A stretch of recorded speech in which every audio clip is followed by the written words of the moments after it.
Bonjour tout le monde, ici Annie de la chaîne Lectrice Compulsive. Aujourd'hui, je vous retrouve pour faire une suite au live que j'avais fait avec Maps la semaine dernière. Si jamais vous l'avez manqué, je vais mettre le lien en barre d'informations, puis je vous invite à aller visiter sa chaîne si ce n'est pas déjà fait. Donc, aujourd'hui, je vais vous parler des romances Rust of Canada, parce qu'avec Maps, j'avais fait le tour des romancières sur le bord du Québec. Maintenant, je vais vous faire découvrir ceux de ma région et ceux que j'ai rencontrés aussi en allant à des conventions de romance à Niagara Falls et à Ottawa. Je suis aussi également membre de Ottawa Romance Writers depuis environ 2-3 ans. Donc, ça me permet aussi de découvrir des nouveaux auteurs et d'en apprendre un petit peu plus justement sur ce style littéraire qui m'intéresse énormément. Et je croise les doigts, peut-être un jour je vais en publier une. En ce moment, c'est encore en construction. Donc, je vais commencer avec une qui était notre présidente lors des 2 dernières années. Il s'agit de Lucie Farago. J'ai aussi déjà chroniqué ce livre-là. Je vais vous mettre tous les liens que si jamais j'ai déjà en entrevue ou quoi que ce soit, vous allez pouvoir tout retrouver ça en barre d'informations. Et je tiens à spécifier aussi que les romans que je vais vous présenter, sauf un, n'ont pas été traduits en français. Donc, si vous cherchez une traduction, euh, ce n'est pas encore fait parce que souvent, c'est des auteurs qui sont auto-édités. Donc, pour avoir les droits de traduction, c'est un peu plus compliqué. Donc, le livre de Lucie Farago, je vous parle aujourd'hui, c'est Sin of the Strip, qui était... ça, il s'agit de la première version, qui a été publiée par une maison d'édition, et elle a réédité à compte d'auteur aussi. Sur mon blog, j'ai pris la dernière version pour la couverture, mais moi, principalement, j'ai un coup de cœur pour celle-là. C'est des histoires qui se déroulent à Las Vegas. Donc, vous connaissez justement Strip, qui est la rue qui est quand même très connue à Las Vegas si vous avez déjà été. Disons qu'Amélie Dubois m'a donné envie d'y aller justement, et même Lucie aussi. Ça a l'air d'être quand même une belle ville à visiter.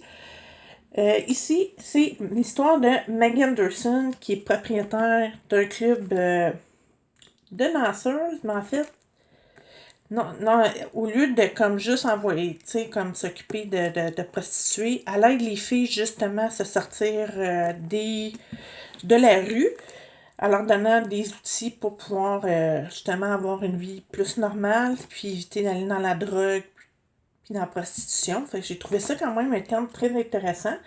Mais malheureusement, justement, il y a quelques-unes des filles qui dansent dans son club qui disparaissent et elle rencontre l'investigateur Christian Beck, qui est un privé. Donc, il fait pas partie de la police, mais j'ai trouvé ça quand même très intéressant, justement.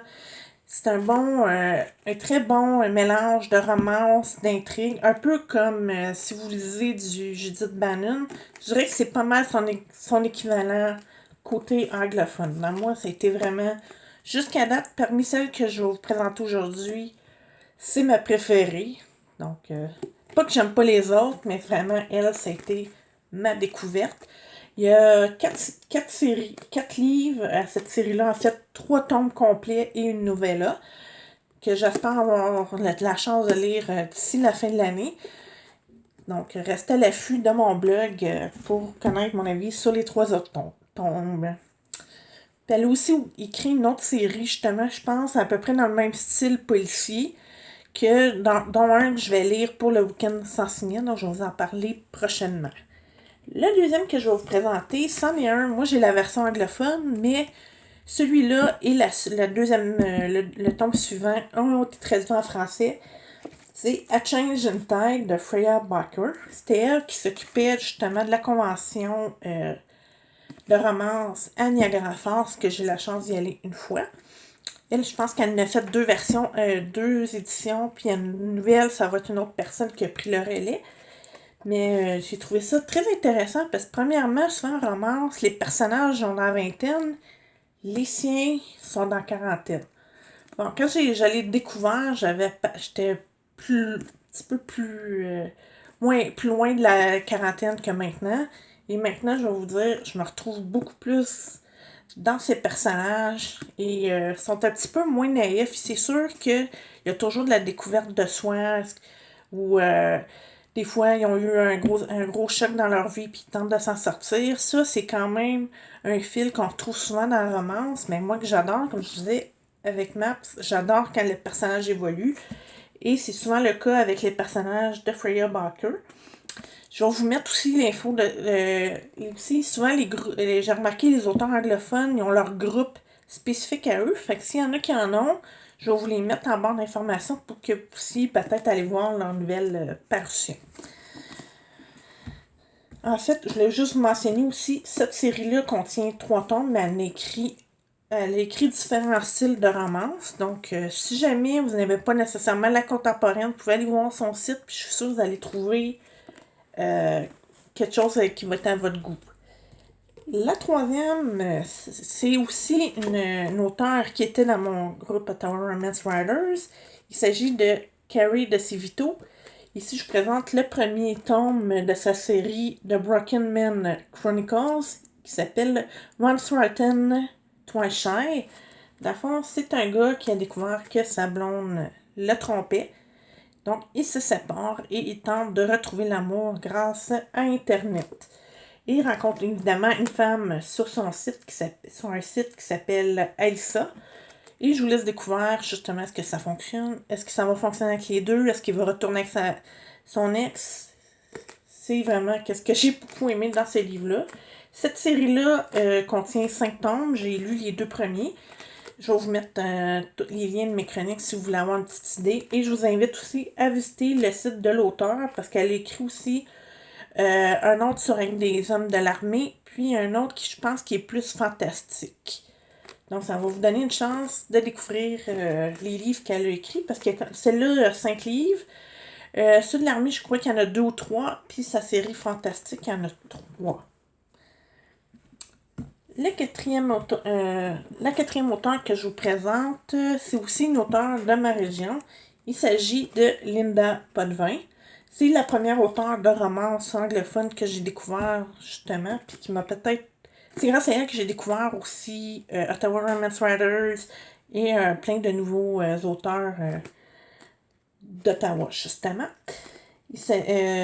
Celui-là, elle a écrit 2 tomes en romance. C'est un autre qui est un petit peu plus policier, qui est une série de 4.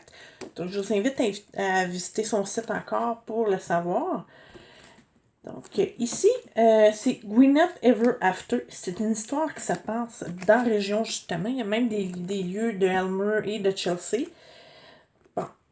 Ici, c'est l'histoire de Gwyneth qui croit plus vraiment aux fins heureuses et elle tombe nez à nez avec un acteur. Bon. Je sais, mais si vous avez lu mon avis sur Arrête ton cinéma, Margot Fortin, j'avais dit que c'était souvent une ligne directrice qu'on retrouvait souvent dans les romances, puis que moi, j'avais décroché parce que justement, c'était surfait puis trop prévisible. Dans ce cas-ci, oui, c'est sûr, romance, on le sait, souvent les 2 personnages principaux vont finir ensemble, sinon on n'appellerait pas ça de la romance. Par contre, je trouve que Linda a trouvé une façon de tourner l'histoire à son avantage, puis un petit peu à le diversifier de, justement, qu'est-ce qu'on retrouve souvent dans les romans harlequins. Donc, si vous aimez quand même, c'est sûr que oui, c'est un peu prévisible, mais j'ai beaucoup plus aimé comment cette histoire-là a tourné que celle de Margot. Puis, d'ailleurs, je ne l'ai pas chroniqué, ça fait longtemps que je l'ai lu, mais vous allez sûrement le revoir prochainement. Donc, la 5e auteure, c'est une qui fait partie de... elle fait plus partie de l'équipe de Toronto Romance Writers. En fait, les 2 prochaines habitent dans la ville de London, qui va avoir un événement en 2022 qui s'appelle Ignite Your Soul. Excusez-moi. Et donc, j'avais acheté mon billet pour l'événement en 2020 et avec la pandémie, ça a été reporté à 2 reprises. J'espère vraiment pouvoir y aller. Puis si jamais vous voulez découvrir Niagara Falls, il va y avoir aussi Romancing the Falls qui vont avoir lieu la même année. Donc, il s'appelle Zoé York, qui est une auteure quand même très prolifique, encore comme tous les autres. Vous pouvez lire le résumé des romans pour trouver, voir qu'est-ce qui vous convient le mieux, parce qu'il y a différents styles de romance.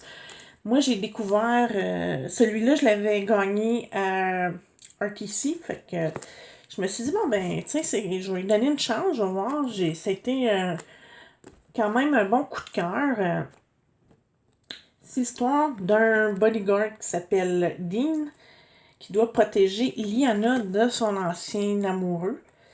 La seule hic, c'est que je trouve que, justement, on apprend peu pourquoi que, justement, Lyanna a besoin de protection. Tu sais, ça aurait été vraiment le fun que l'auteur ait plus en détail là-dessus.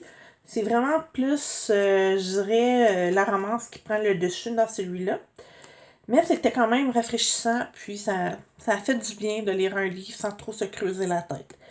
Et c'est Pine Arbor Novel, qui est une de ses séries. Il y a beaucoup de ces romances qui se passent dans ce coin-là. Le deuxième, c'est une autre autrice ou auteur qui habite dans le coin de London. Il s'agit de Channing Lee. Elle aussi, c'est une autrice qui est très prolifique. Donc, je vous invite encore à aller visiter les sites web pour découvrir qu'est-ce qui vous conviendrait le mieux. Moi, j'avais lu le premier tome qui s'appelle Lakeshore Secret de Macadam Sisters. J'ai bien aimé en général. Par contre, il y a énormément de personnages. Ici, c'est l'histoire de Kate McAdam qui a quitté sa ville, puis son amour de jeunesse, puis qui revient à Willow Valley, puis qui tombe nez avec son premier chum. Et lui, ben, il tente de savoir pourquoi que t'es parti du jour au lendemain sans rien me dire. Bon, bien sûr, c'est sûr que c'est un petit peu prévisible, mais j'ai trouvé ça quand même bien. Ça m'a fait du bien de le lire aussi. C'est toujours... ça pose un petit bon au cœur, lire des romances un petit peu moins... ben là, celui-là, il y a quand même pas mal de drames. Et c'est sûr que, comme je disais, Kate, elle a à peu près 5 sœurs. Ils sont à peu près 5-6 dans la famille. Et chacun des livres, je crois qu'il y en a 5. 1, 2, 3, 4, 5. Il y a 5 livres dans cette série-là des McAdam Sisters. Donc, c'est pas évident de savoir qui. Ici, ça tourne vraiment autour de Kate. On mentionne un peu ses sœurs, mais ça va être vraiment, si je veux suivre les aventures du reste de la famille, il faut se procurer le livre 2, 3, 4, 5. D'ailleurs, je vous conseille de lire toujours en ordre, sinon vous allez peut-être être un peu perdu dans la série. Et la dernière auteure que je vais vous présenter, c'en est une autre d'Ottawa, qui est très prolifique, qui écrit autant du contemporain que du fantastique. Donc, je vais vous montrer les 2 livres. Il s'agit de Mandy Roscoe. J'ai déjà chroniqué quelques-uns de ses livres, donc je vous invite à visiter mon blog pour vous faire une idée. Celui-là, je ne l'ai pas lu encore, mais c'est une de ses romances contemporaines dont je voulais vous le présenter. C'est Arrangement with a Billionaire, c'est le livre 1. J'ai aussi le 2 dans ma pile à lire. D'ailleurs, même lui, j'ai pas eu la chance de le lire encore, donc je croise les doigts. Parce que pour son côté fantastique, parfois je décrochais, donc... pour ça, je voulais vous présenter son premier livre contemporain. Bon, c'est sûr qu'il y en a peut-être qui vont dire l'histoire avec les millionnaires. On a déjà tous vu ça avec 50 Shades of Grey. Mais des fois, certains auteurs vont quand même trouver une piste de tourner ça en leur faveur. Donc, je crois que ça va être son cas.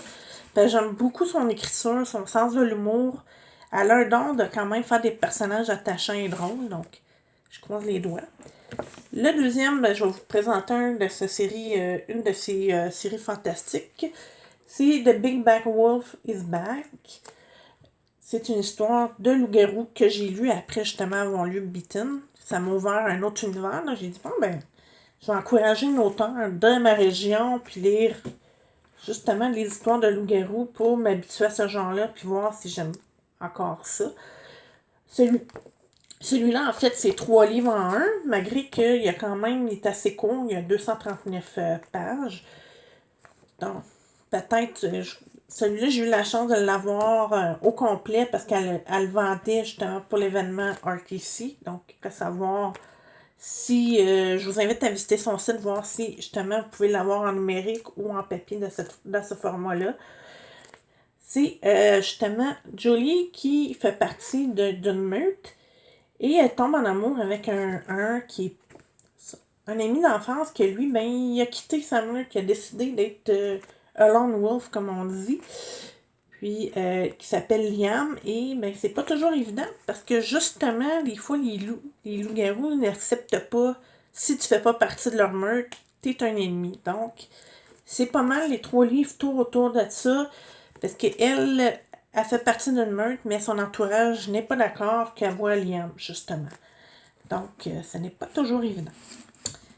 Non, c'est tout pour moi pour aujourd'hui. Si jamais vous connaissez d'autres auteurs, parce que j'aurais pu faire une vidéo d'une heure là-dessus. Je vous ai vraiment présenté les derniers que j'ai découverts. Mais s'il faut, ben, on refera une autre vidéo avec des nouveaux auteurs l'année prochaine. Et si vous avez aimé la vidéo, n'hésitez pas à appuyer sur le petit pouce et à vous abonner à ma chaîne et me suivre sur mes réseaux sociaux. À la prochaine!